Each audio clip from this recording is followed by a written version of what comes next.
The setting up of a mission for manuscripts by the Government of India is the culmination of several efforts starting from the 19th century to document and protect the precious manuscript wealth of our country.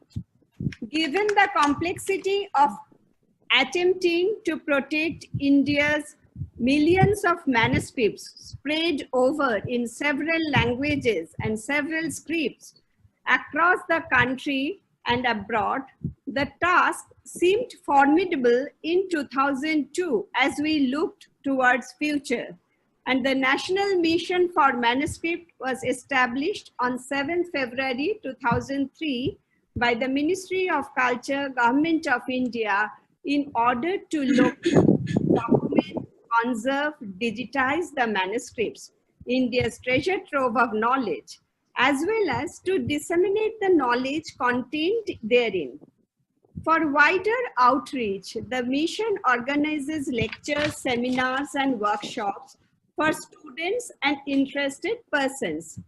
Tattvabodha lecture is one of such outreach programs where eminent scholars deliver lectures on topics related to Indology. And these lectures are published under Tattvabodha series. Topic of today's Tattvabodha lecture is the relevance of Buddhist literature today with reference to Pali literature. As we all know, Buddhism today is not only the part and parcel of the rich Indian culture, but also becoming a part of global culture because of its universal and secular teachings. The original teachings of the Buddha was in Pali, which was the lingua franca of the northern India, where Lord Buddha lived in the 6th century BC. The Pali literature, besides the teachings of the Buddha, contains the invaluable treasure of Indian civilization, including the historical, geographical, socio-political, and cultural conditions of that time. Professor Dr. Ravindra Panth, the well-known scholar on Buddhist studies, is the speaker of Tattvabodha lecture today.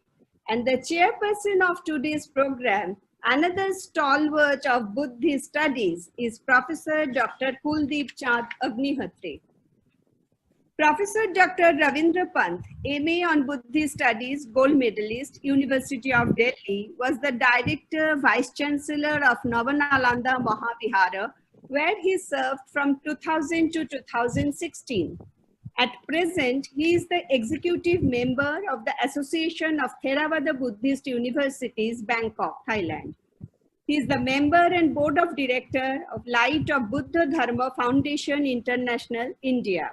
He is the Chief Advisor, Association of Buddhist Tourism Operator, Nalanda, Bihar.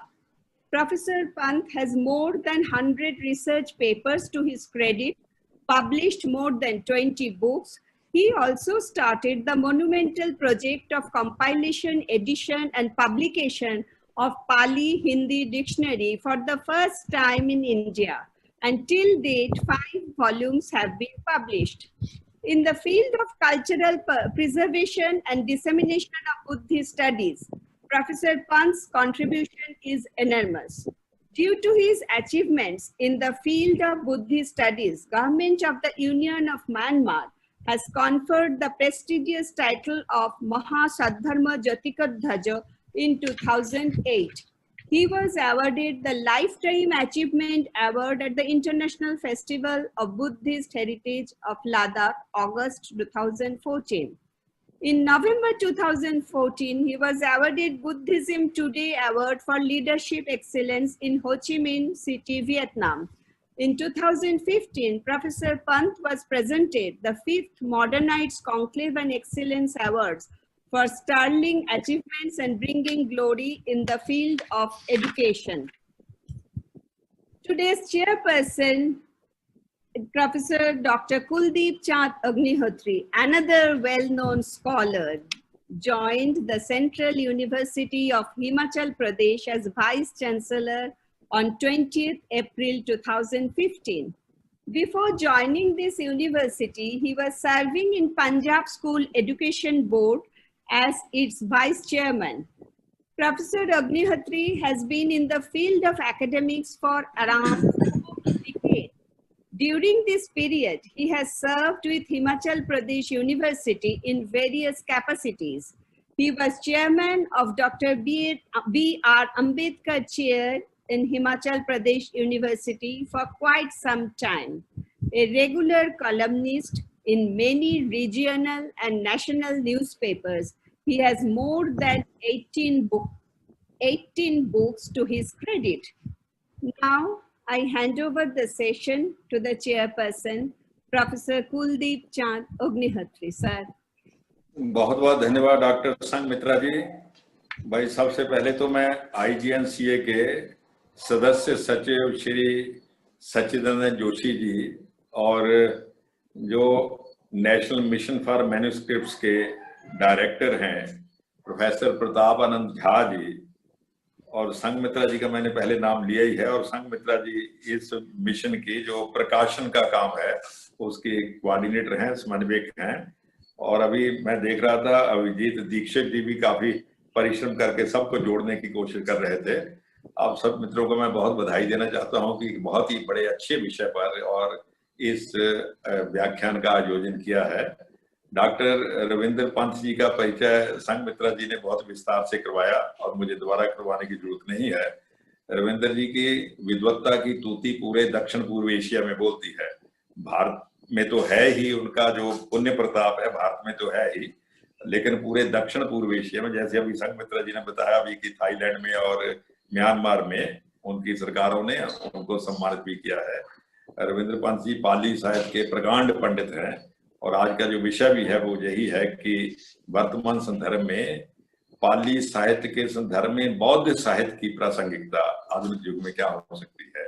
इस विषय पर रविंद्र जी को मैं निवेदन करूंगा कि वो अपना व्याख्यान दें ताकि सभी उससे लाभान्वित हो सकें। डॉक्टर रविंद्र जी, नमस्कार। धन्यवाद। नमो तस्य भगवतो अरहतो सम्मा सम्बुद्धस्स।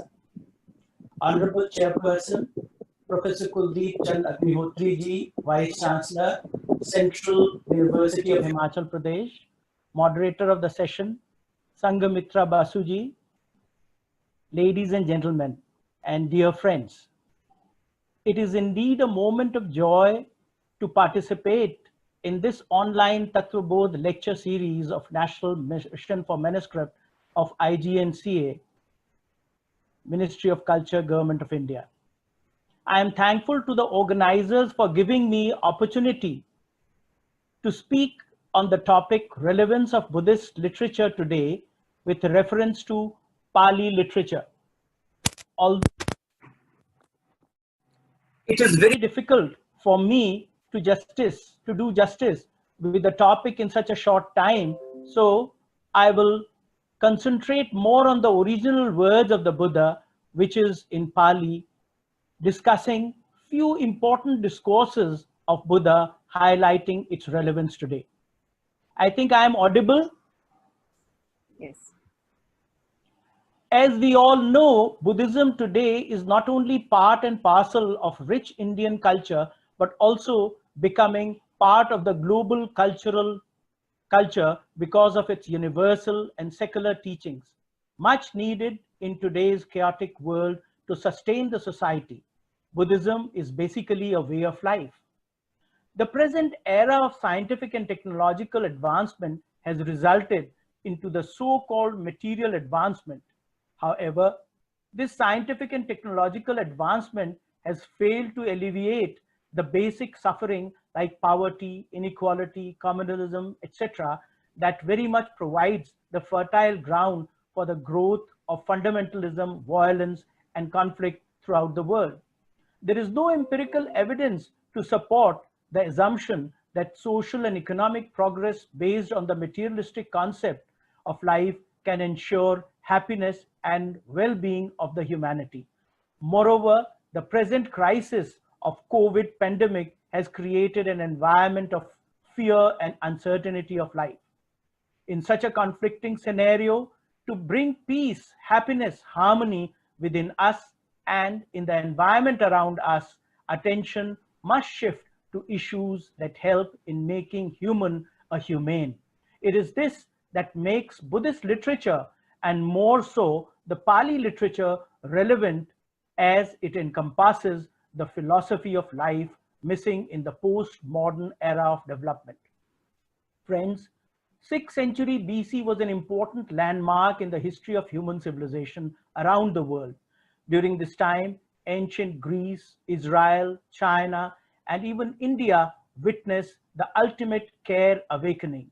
Great masters emerged during this period, and in India, it was Shakyamuni Buddha who devoted all his life for Bahujana Hitaya, Bahujana Sukhaya, Lokanukampaya, for the welfare of benefit of the people, for the happiness of people, of mankind, out of compassion for the suffering people. The Buddha, after getting enlightenment at the age of 35 at Bodh Gaya under the Bodhi tree, he became fully liberated from the circles of life and death, totally purifying his mind. For 45 years, he did his charika, sublime wandering, preaching people the technique of how to come out of suffering in this world. At the age of 80, he passed away in Kushinagar. Soon after his Mahaparinibbana, his great demise, his sublime discourses that he gave were compiled in the first Dhamma congregation, which took place in Rajgraha just after his demise. This Rajgraha was the capital of the powerful Magadhan Empire, and the words of the Buddha were collected and were popularly known as Tipitaka and are in Pali language, which is the lingua franca of the time. I will discuss the detail about this later on, as this is my main topic.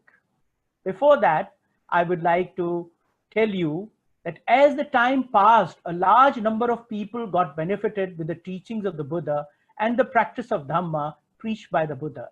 People from all walks of life, men and women, young and old, rich and poor, traders, farmers, king and commoners of various caste, creed were attracted towards the teaching of the Buddha.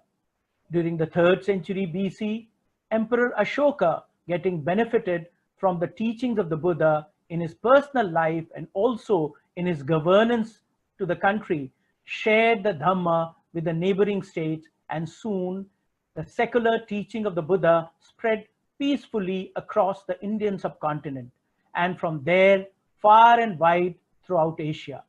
We have the evidence that Ashoka promoted the Dhamma even by inscribing teachings of the Buddha through pillar inscription, rock edicts, etc.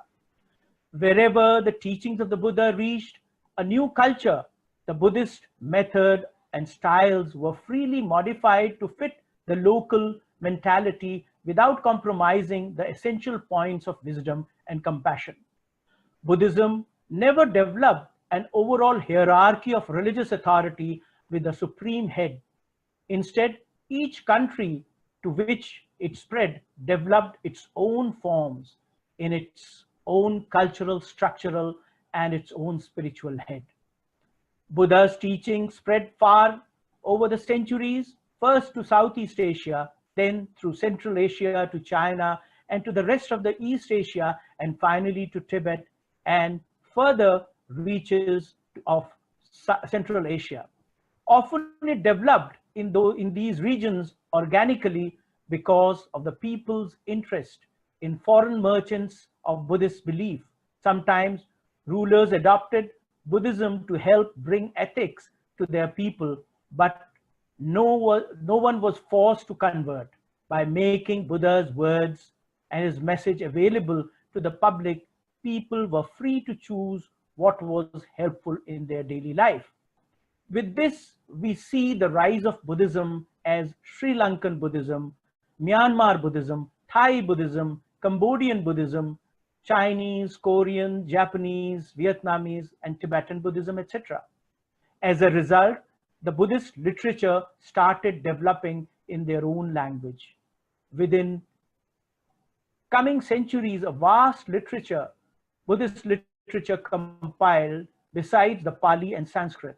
A lot of Buddhist literature is available in Sinhalese, Burmese, Thai, Siamese, Khmer, Chinese, Korean, Japanese, Vietnamese, Tibetan, etc., and is available today and is the guiding force to those countries that still follow the middle path of the Buddha. Unfortunately, the Buddha and his sublime teachings were forgotten in the land of its origin, or we can say got assimilated in the culture of India.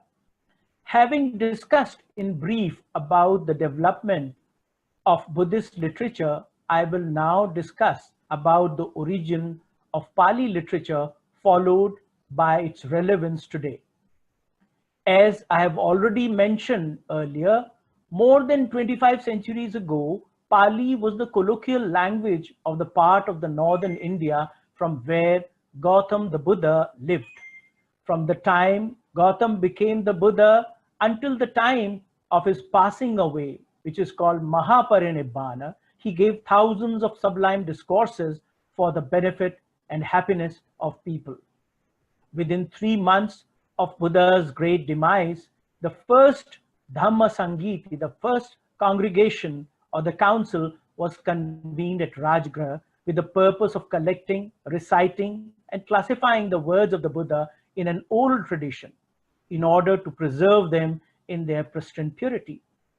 These words of the Buddha are presently known as Tipitaka. Ti means 3, Pitaka in Pali means baskets. So the entire words of the Buddha comes under Tipitaka. And what are these 3 baskets? The first is the basket of Vinaya Pitaka, which contains the rules of conduct pertaining to monks and nuns. The second is the Sutta Pitaka, which contains the popular discourses given by the Buddha with apt illustrations, similes, metaphors throughout his life. And the third is the Abhidhamma Pitaka, which contains the profound teaching of the Buddha related to the ultimate reality, which elucidate the functioning and interrelationship between mind, mental factors, matter, and the phenomena transcending these. It is an amalgamation of psychology and ethics in the true sense. To keep the purity of the words of the Buddha, there has been a tradition of convening the Buddha Dhamma Sangiti, the congregation. As I said earlier, the first council was held in Rajgriha, where the words were collected and compiled. The second council took place 100 years after in Vaishali. The third was convened during the time of King Ashoka in the 3rd century BC. It was the 4th council, which was held in Sri Lanka, that for the first time the teachings of the Buddha were committed to writing. That was in the between 1st century BC and 1st century AD. The 5th and the 6th councils were held in Myanmar. The 6th council was the last Sangiti, Dhamma Sangiti, where the words of the Buddha were again recited. This took place between 1954 to 56. It was in the year 1956 that 2,500 years of Mahaparinirvana was celebrated throughout the world and in the Buddhist countries. In this way, we see for centuries across contents, the Pali literature was carefully transmitted, recorded in various forms of manuscripts until they began to be printed in book form in late 19th century.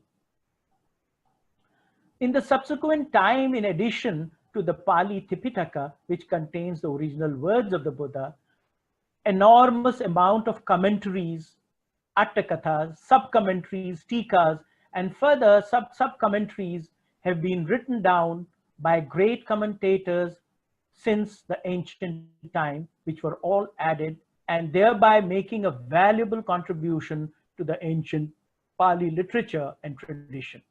The tradition of compiling commentaries in Pali still continues today in countries like Myanmar and Sri Lanka. Friends, not only does the Pali literature contains the invaluable treasure of Indian civilization, including culture, religion, and philosophy, but it also contains the great contribution of the unique message of the Buddha, which emphasizes the importance of human values found in the practice of Sila, Samadhi, and Pragya, morality, concentration, and wisdom that lead to the liberation of each individual as to create harmony within the society, which is currently the most basic need of today's chaotic world. Due to paucity of time, I will only discuss a couple of important discourses of the Buddha in brief to show its relevance in making our life happy, peaceful, harmonious in the present day environment for smooth wayfaring in the world today. I begin with a very first discourse of the Buddha known as Dhamma Chakra Pavattana Sutta, turning the wheel of Dhamma. This is the essence of the teachings of the Buddha. This discourse was delivered by Buddha in the deer park in Saranath near Varanasi. In his first sermon, the Buddha emphasizes that I teach only two things, that there is suffering and there is the cessation of suffering. The sermon was given to his first 5 disciples on the full moon day of Asada, the 2 months after his enlightenment. The Buddha addressed the monks. Let me say a few words in Pali so that you can feel the language. He said, Dve me bhikkhave anta pabbajiten na sevitabba. Dve ime. These are the two extremes, ends, which a person who's treading in the path should not participate in. Katame dve, what are they? Yo chayang kamesu kama sukhallikanu yogo hino gammo pothujjaniko anaryo anatta sanghito.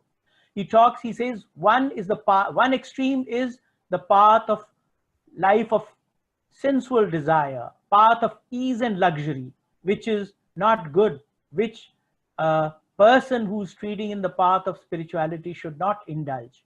And then he says, Yo chayang attakilamathanu yogo dukkho anaryo anatta sangito. And the other one is the path of self-torture, self-mortification. So these extremes should not be followed by a person.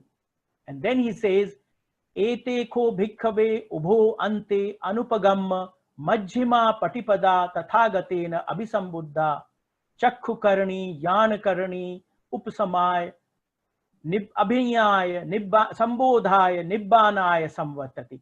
He says that avoiding these two extremes is the middle path, which the Buddha has experienced himself, and it is this middle path which produces vision, which produces knowledge, which leads to appeasement, direct knowledge, self-awakening, and unbinding or enlightenment.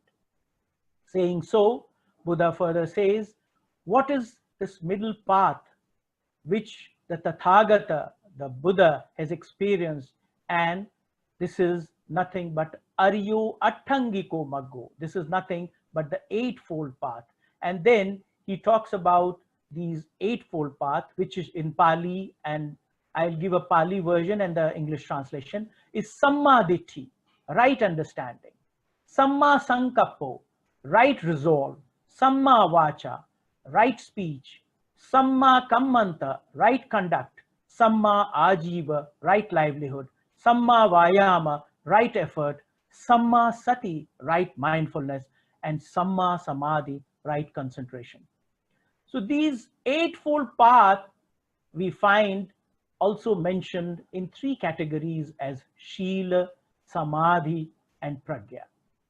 Friends, it was in this discourse that the Buddha further explained the 4 noble truths, that there is suffering, dukkhang arya satchang, there is a cause of suffering, samudayang arya satchang, there is cessation of suffering, nirodhang, dukkha nirodhang arya satchang, and there is the path leading to the cessation of suffering, dukkha nirodha gamini patipada arya satchang.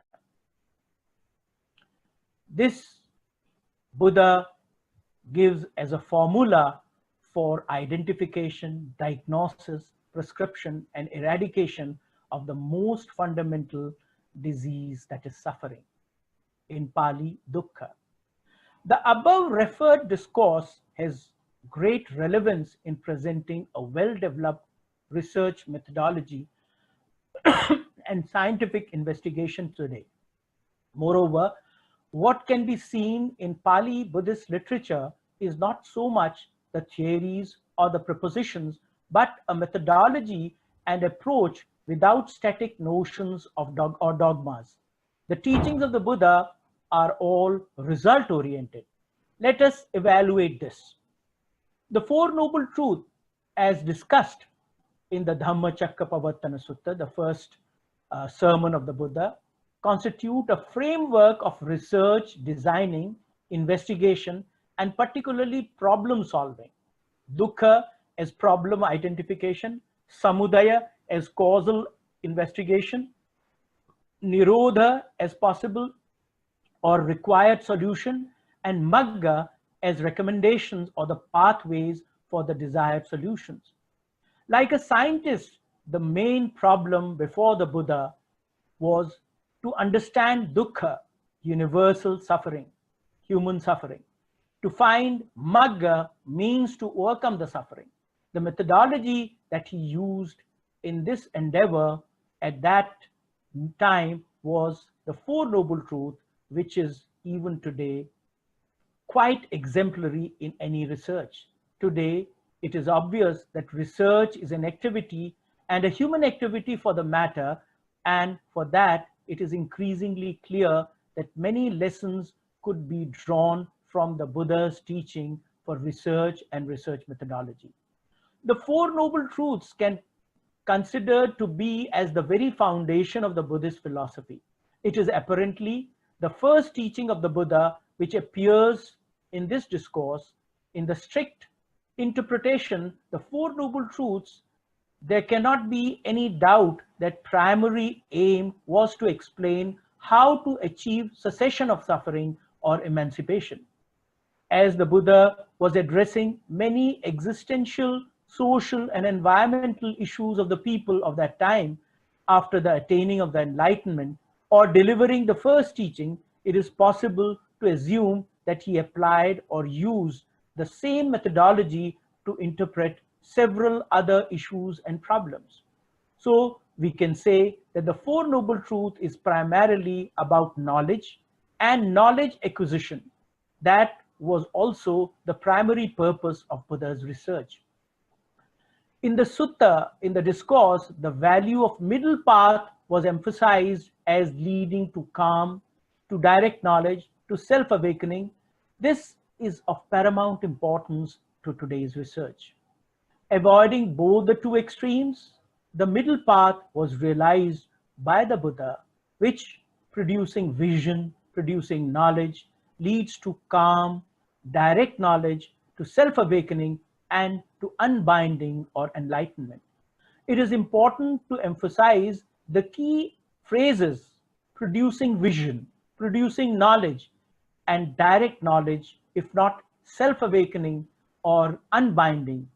Even one can argue that a kind of middle path is crucially important for a present-day researcher when particularly researching even controversial matters. The merit of the Four Noble Truths for research methodology is that it supplies a viable framework of methodology for scientific investigation, although not elaborated for obvious reasons of that time.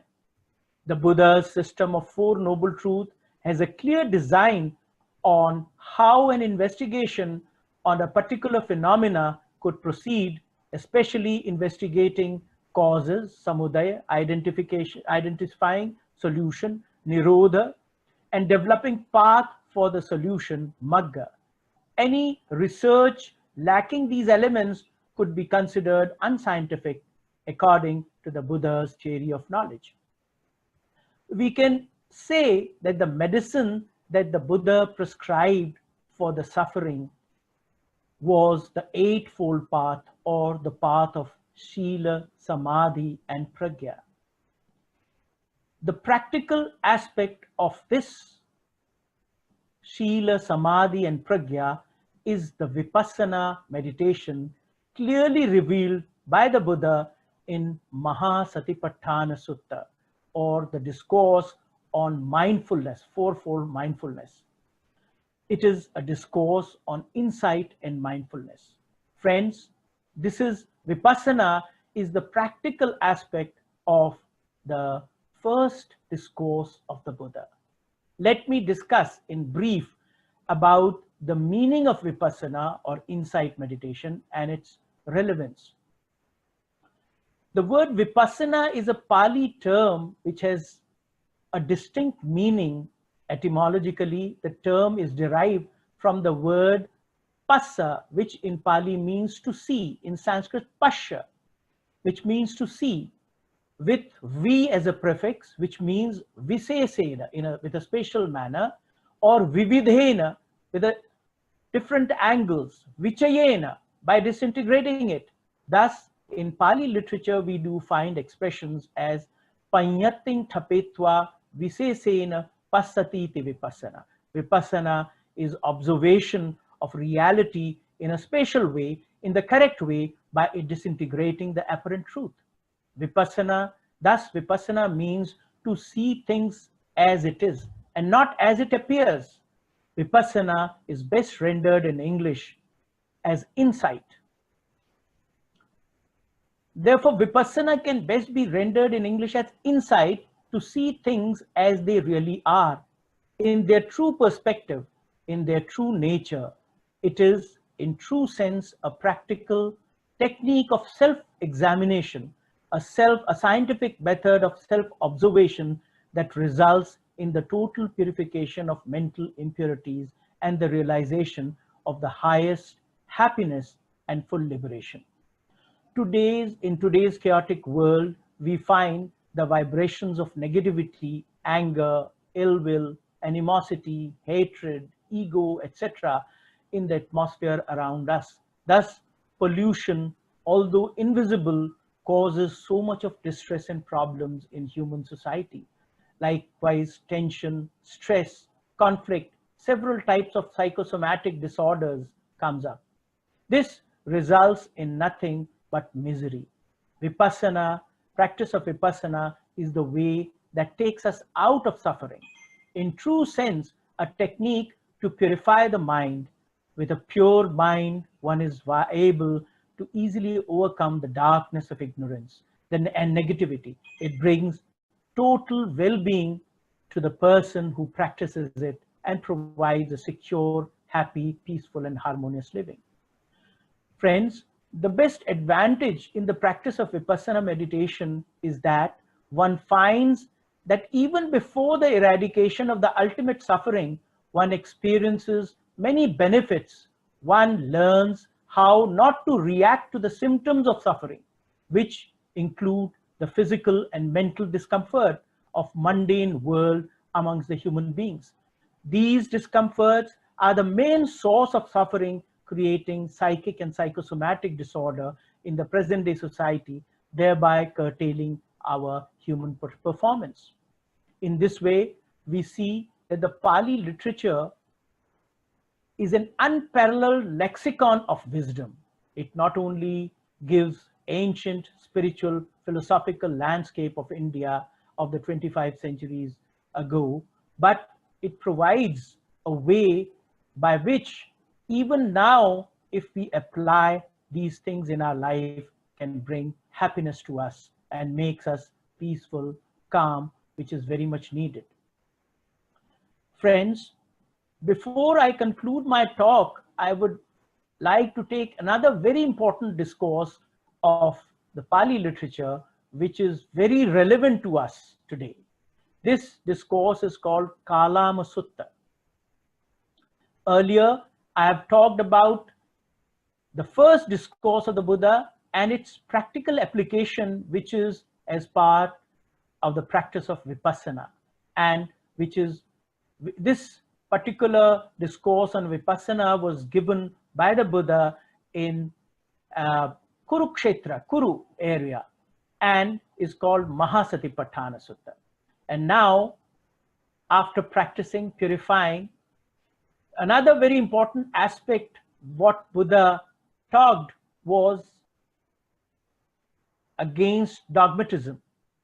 This particular discourse, which is called Kalama Sutta, was against the practice of dogmatism. And here the Buddha as a practical thinker comes up. I quote this, I summarize this, the discourse. This particular discourse called Kalama Sutta comes in Anguttara Nikaya and shows us that the Buddha was not in support of any such dogmatism. The discourse is considered as a charter of free inquiry. The Buddha was opposed to blind faith, dogmatism, and belief spawned through spurious reasoning. The discourse was delivered to Kalama of Kesaputta, a community, while he was on a visit to that locality. When the people heard that the Buddha was in their own town, the Kalamas paid visit and questioned Buddha, and he told Buddha, I quote, "Sir, there are some recluses and brahmanas who visit Kesaputta. They explain and illumine only their own doctrines and despise, condemn, spurn, and other doctrines. Then comes another type of recluses and brahmanas, and they too, in their turn, explain and illumine their own doctrines and despise, condemn, and spurn others' doctrines. But for us, we have always doubt and perplexity as to who among these venerable recluses and brahmanas spoke the truth and who spoke falsehood." Then the Buddha gave them the advice which explicates his theory of knowledge and advocates very clearly the value of independent investigation and verification through personal observation. Friends, Buddha said, yes, Kalamas, it is proper that you have doubt, that you have perplexity, for a doubt has arisen in a matter of which is doubtful. Now, look, you Kalamas, do not be led by reports or traditions or hearsay. Do not led by the authority of religious texts, not by mere logic or inference, nor by considering appearances, nor by the delight in speculative opinions, nor by seeming possibilities, nor by the idea that this is our teacher. But, O Kalamas, when you know for yourself that certain things are unwholesome, akusala, and wrong and bad, then give them up. And when you know for yourself that certain things are wholesome, kusala, or good, then accept them and follow them. What is highlighted here is personal checking and verification according to the Buddha. Everything should be tested and verified before accepting on the basis of your own experience. Kalama Sutta appears to apply more for verifying existing knowledge and could be useful as a guideline for reviews or theoretical overviews in modern day research work. The basic lesson is not to take anything written or available on their face value, but to scrutinize thoroughly for verification based on your experience. The key to understanding these differences lies in a correct Buddhist interpretation of know for yourself, wholesome or unwholesome. When there's a great scholar, Mr. Venerable Velpal Rahula, he indicates that these concepts are the part of a specific and disciplined form of methodology of self-cultivation, which, when diligently practiced, leads to true knowledge and wisdom. This method is referred to in Buddhism as the three non-outflow sciences and consist of Sila, Samadhi, and Pragya, morality, concentration, and wisdom. Friends, in science, a theory should be tested in several ways before it can be accepted by the scientific community. The Buddha also recommended in the Kalama Sutta that any teaching and insight given by any teacher should be tested by your own experience before it can be accepted as the truth. Real insight or right understanding or right view has the capacity to liberate and to bring peace and happiness for individual and for the society. With this, I end my talk and I say, Bhavatu Sabba Mangalang, may all of you be happy. Now, I would like to give the mic to the chairperson for his comments. बहुत बहुत धन्यवाद doctor Ravindra जी, बहुत अच्छा और बहुत ही thought provoking जिसको कहा जा सकता है, डॉक्टर रविंद्र जी ने बहुत ही गहरी बातें। एक बात मैं जरूर ऐड तो नहीं, एक बात जरूर मैं उसमें, तथागत बुद्ध ने जो बातें कही हैं, रविंद्र जी तो उसके प्रकांड पंडित हैं और इन्होंने उसकी व्याख्या की है। कोई भी ज्ञान बिना आचरण के गड़बड़ करता है। बिना आचरण का ज्ञान अहंकार पैदा करता है, और जब वो ज्ञान आचरण बनकर किसी व्यक्ति के भीतर उतर जाता है तो उसके पूरे लाइफस्टाइल को चेंज कर देता है।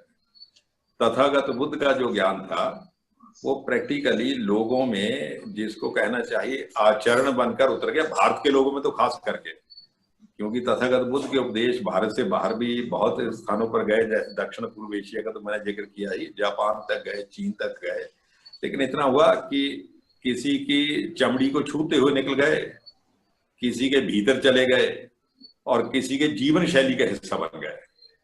बुद्ध के वचनों का सबसे बड़ा प्रभाव यही रहा। और एक बात जो तथागत बुद्ध ने कही, मैं समझता हूं उसका, जब उन्होंने कहा कि अप दीपो भव, अपना दीप खुद जलाओ, दूसरे के प्रकाश में यात्रा मत करो, हो सकता है वो रास्ता दूसरी ओर ले जाए।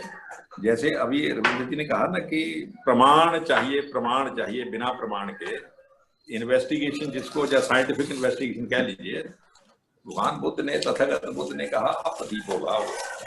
आनंद ने पूछा ना, अंत में वो कथा आती है कि भगवान आप चले जाएंगे तो रास्ता कौन दिखाएगा। तो तथागत बुद्ध एक क्षण के लिए मौन रहे। उनका आनंद, जाना तो सभी को है, कोई ऐसा तो नहीं है कि जीवन मतलब जो आया है वो जाएगा, इसमें कोई नई बात नहीं है, लेकिन मेरे जाने के प्रकाश काम रुके, मेरे जाने के बाद काम रुकेगा थोड़ा।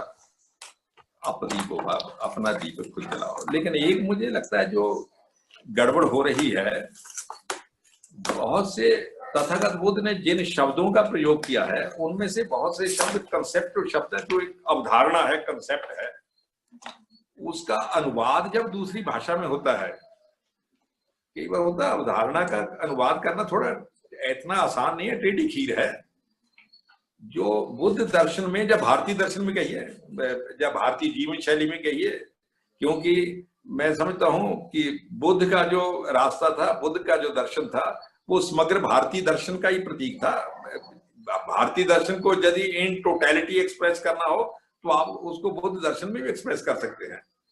एक शब्द जो बार बार प्रयोग हुआ है, धर्म या धम्म, विदेशी भाषा में जब उसका ट्रांसलेशन हुआ तो रिलीजन हो गया। बस एक ट्रांसलेशन सब गड़बड़ कर दे। तथागत बुद्ध जो धर्म का कंसेप्ट देते हैं वो रिलीजन का कंसेप्ट तो नहीं है। कम से कम ये बाबा साहब अम्बेडकर ने, क्योंकि बाबा साहब अम्बेडकर भी जीवन के अंतिम दिनों में भगवान बुद्ध की शरण में चले गए थे, और राहुल सांकृत्यायन भी भगवान बुद्ध की शरण में चले गए थे। तो बाबा साहब अम्बेडकर ने जो बुद्ध और उसका धर्म जो अंत में किताब लिखी, उनके देहांत के कुछ महीने बाद छपी, उन्होंने इस बात का जिक्र किया हुआ है कि भाई सबसे बड़ी गड़बड़ तब हुई जब लोगों ने धर्म अथवा धम्म का अनुवाद रिलीजन कर दिया। रिलीजन बिल्कुल और कंसेप्ट है। अब कई बार जब हम भगवान बुद्ध के वचनों का उनको पढ़ते हैं, उनको समझने की कोशिश करते हैं, तो विदेशी भाषा में जो ट्रांसलेशन होता है बार बार रिलीजन आता है। अब रिलीजन और चीज है, धर्म और चीज है। मैं समझता हूँ तथागत बुद्ध की सबसे बड़ी खूबी ये थी कि उन्होंने लोक भाषा में लोक रास्ता आम लोगों के लिए और कैसा हो सकता है दुख दूर करने के लिए। देखिए दुनिया भर में जितने लोग काम करते हैं, जो भी परिश्रम करते हैं, इसीलिए करते हैं कि दुख ना हो। शायद जब से आदमी बना है जब तक रहेगा इसी रास्ते में और चला रहेगा कि दुख को कैसे दूर किया जाए, दुख को कैसे दूर किया जाए। तथागत बुद्ध ने भी उस रास्ते पर, लेकिन एक बात है, कुछ लोग दुख को कैसे दूर किया जाए इसको केवल ज्ञान के स्तर पर करते हैं। तथागत बुद्ध ने तो स्वयं यात्रा करके अपने अनुभव से जो निकला उसको दिया।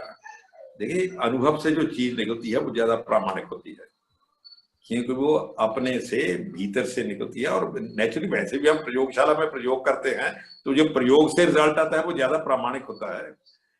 तीसरा मुझे लगता है तथागत बुद्ध की जो उनका दर्शन था, उनका जो उपदेश थे सारनाथ में, अभी रविंद्र जी ने जिक्र भी किया कि सारनाथ में उन्होंने वो हिरण पार्क में उपदेश दिया, जिसको आजकल की भाषा में हम कहते हैं कि लैब टू लैंड, कि प्रयोगशाला में जो ज्ञान निकलता है वो लैंड तक नीचे तक जाना चाहिए। भगवान बुद्ध ने प्रयोगशाला में जो ज्ञान प्राप्त किया उसको नीचे जनता तक पहुंचा दिया। ये बहुत बड़ी खूबी है, क्योंकि यदि ज्ञान नीचे तक ना आए, संप्रेषित ना हो, जिनके लिए है उन तक ना पहुंचे, तो ज्ञान बहुत बड़ा बोझ बन जाता है, डुबो देता आदमी को। और जो स्वयं उस बोझ से मुक्त हो जाता है, नीचे संप्रेषित कर देता है, वो स्वयं भी तैरता है और दूसरों को भी तैराता है। तथागत बुद्ध ने जो किया वो स्वयं तो तैरे ही निर्वाण प्राप्ति हुई, लेकिन आम जो जनता थी, खास करके मैं कहता हूं भारत के बारे में तो मैं खास कहना चाहूंगा, भारत की जीवन शैली में तथागत बुद्ध के उपदेश आत्मसात होगा। जैसे पानी में वो क्या नाम चीनी घुल जाती फिर दिखाई नहीं देती, तथागत बुद्ध ने जो कहा वो हमारे जीवन शैली का हिस्सा बन गया। इसलिए बहुत से लोगों, कई लोगों को दिखाई नहीं देता। वो कई बार पूछते रहते हैं कि बुद्ध मत गायब क्यों हो गया। मैं कई बार कहता हूँ गायब कहाँ हुआ, कहते चर्चा नहीं होती। चर्चा तब होगी वो मांस मज्जा का हिस्सा बन गया है, भारतीय जनमानस की मांस मज्जा का हिस्सा बन गया है, इसलिए दिखाई नहीं देता, वो आत्मसात हो गया है। नेशनल मिशन ऑफ मैन्युस्क्रिप्ट्स में बहुत भाई लाखों पांडुलिपियां पढ़ी हैं। मैं बहुत बार मित्रों को कहता रहता हूं कि ये भारतीय ज्ञान विज्ञान की अगाध परंपरा है, लेकिन दुर्भाग्य से कुछ का अनुवाद हो गया है, कुछ छप भी गई हैं, लेकिन इतनी बड़ी संख्या में पड़ी है कि सबका प्रकाशित होना भी जरूरी है। और उसका खास करके ऐसी पांडुलिपियां जो उन भाषाओं में हैं, जो भाषाएं आजकल प्रयोग में नहीं आती, उनका अनुवाद होना भी जरूरी है। जो ऐसी भाषाओं में है जो आजकल भी प्रयोग होती है, उनका अनुवाद चाहे ना भी हो तो वो छप ही जाए, इतने काफी है। जैसे संस्कृत की लाखों पांडुलिपियां हैं, उसमें भगवान बुद्ध के, तथागत बुद्ध के वचनों को, उनके कहों के पर भी लिखी गई हैं, वो केवल छप जाए, क्योंकि अभी संस्कृत भगवान की दया से जिंदा भाषा है। लेकिन कुछ भाषाएं ऐसी हैं जो सामान्य प्रयोग में नहीं होती, उनकी पांडुलिपियों को तो अनुवाद होना भी जरूरी है। तो आपका मिशन उस काम में लगा हुआ भाई, और इस प्रकार का व्याख्यान कराने की परंपरा है। मैं आपको एक बार फिर बधाई देता हूँ, बहुत बहुत धन्यवाद। चेयरमैन साहब की परमिशन से आप मेरी बात सुन सक रहे हैं? हाँ बिल्कुल। आपकी परमिशन से मैं सर ये कहूंगा, जो आपने बिल्कुल सही कहा कि हम लोगों को एक गोष्ठी धर्म के ऊपर भी करनी चाहिए कि धम्म और धर्म ये क्या है। इसको जो रिलीजन से मिला दिया है वो बिल्कुल इसका मतलब ही बदल गया है। तो मैं चाहूंगा कि इस तरह की भी गोष्ठी हो। और जैसा आपने बिल्कुल सही कहा कि जब तक अनुभव से चीजें नहीं जानी जाए तो असली ज्ञान नहीं होता। बुद्ध ने जहां ज्ञान की बात आती है, उन्होंने 3 तरह की प्रज्ञा बताई है। पहली प्रज्ञा उन्होंने बताई है श्रुतमयी प्रज्ञा। श्रुतमयी प्रज्ञा मतलब जो ज्ञान सुना सुनाया ज्ञान हो। और दूसरा ज्ञान उन्होंने बताया है चिंतनमयी प्रज्ञा। दूसरा ज्ञान ऐसा जो कि हमने सुना और उसके बाद उसमें चिंतन किया, इंटेलेक्चुअल। मगर वो कहते हैं कि असली ज्ञान क्या है, वो है भावनामयी प्रज्ञा, जो भावित ज्ञान है, जो हमने अपने आत्मसात करा, अपने एक्सपीरियंस से जाना।